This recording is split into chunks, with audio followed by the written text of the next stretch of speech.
Hey guys, what's up? My name's Ines. I write kissing books, and today I am having a bit of a breakdown about all the information that I need readers to know at the start of my story. Maybe I'll pass this off to the new guy to do it for me. Want to see how? Let's break it down.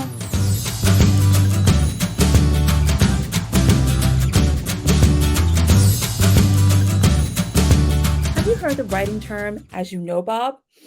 It's a lazy way that writers get around explaining things that the reader should already know because perhaps if it's a television show, something happened last week and we should know, but what if we weren't watching? Or if you've written a series, it may be something that the readers would know from the last book, and the last book may have come out months or years ago, but you're trying to remind the reader, or it's something that the characters know that the readers don't know yet. And so, in order to get the information out, the readers start to have a conversation with, as you know, insert whoever's name, like Bob. Let's not do this because it starts to bog down your story and it bogs down your reader with so much information that they have to hold on just to be delivered one piece of information. This is an info dump, and personally, I can't think of a good reason to start to dump information onto our readers. I think there's a better way to do this. And one of the ways that we can deliver backstory information is with a novice. The novice enters the story when we, the reader, does. They're also brand new to this world, like our reader, but they're in the story. We're not in the story, we're reading the story. The novice is in the story, so they can ask the questions that we're dying to know. They can be delivered the information that we need to know. In Shonda Rhimes' Scandal pilot episode, she uses the novice to full and exacting perfection. We're going to visit Shondaland a lot here in the breakdown. So, gladiators, suit up.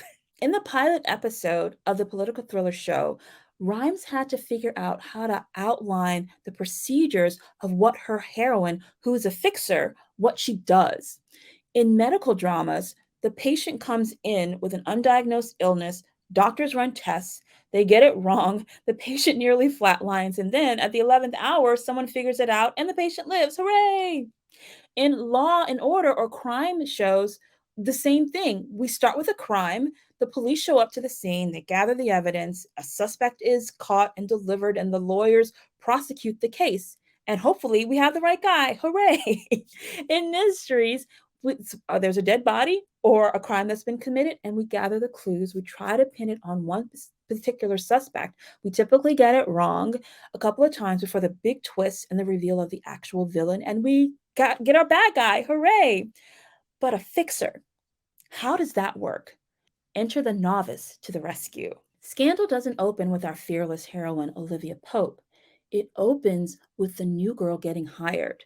Her name is Quinn. Quinn struts onto the screen thinking that she's on a blind date and then learns, nope, that handsome guy that she thought was a baby lawyer and she's trying to ditch him at the bar, he's actually a partner in the firm that she would kill to work at.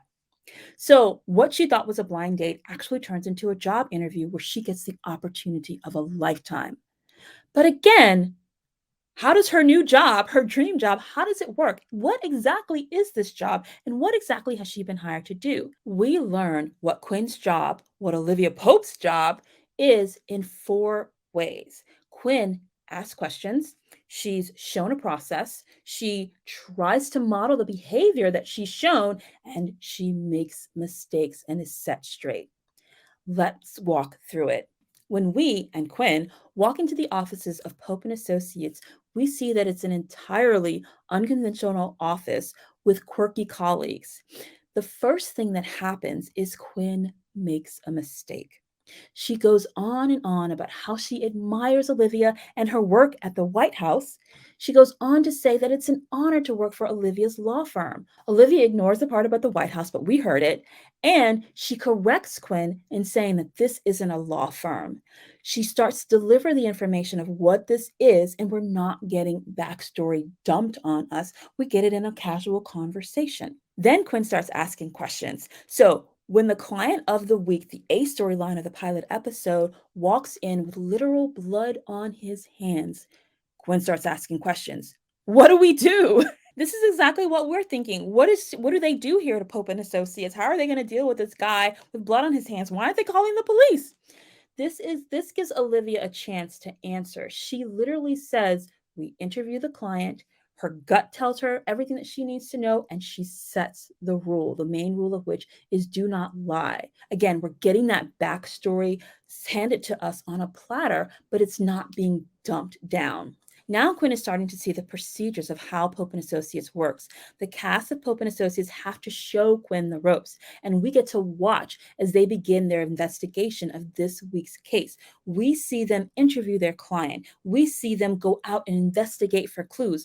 We see them put up the pictures on their wall of evidence, and Quinn starts to model this behavior. When characters are being active, there's no dumping of information happening. Infodumps are oftentimes internal monologues or spoken dialogue. Having Quinn watch and engage with the procedures gave Rhymes a way to actively show how the world of Pope and Associates work, leaving Quinn needing to model the behavior. So Quinn's first attempt at modeling behavior, she finds a lead on the case, but she doesn't have all the answers and she gets admonished for it. Another rule: come to Olivia with all the answers that you can find. So the second chance she gets, she's determined to do a great job. She follows the lessons of she's not going to make a mistake again. She learned from the questions that she's asked. She is looking at the behavior that has been modeled, the procedures that have been modeled for her, and this time she gets it.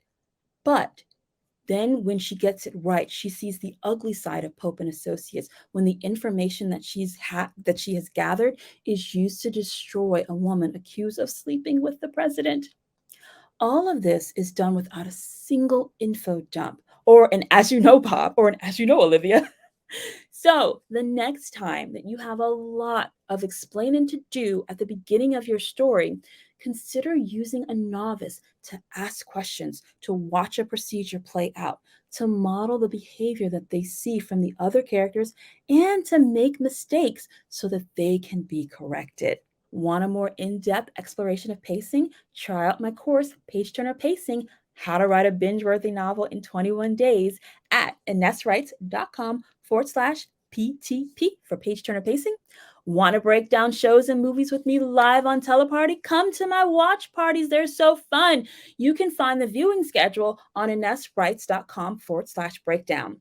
All right, guys, you know what to do. Go get them words, and I'll try to keep it together until the next time that we break it down. I'll see you then. Bye.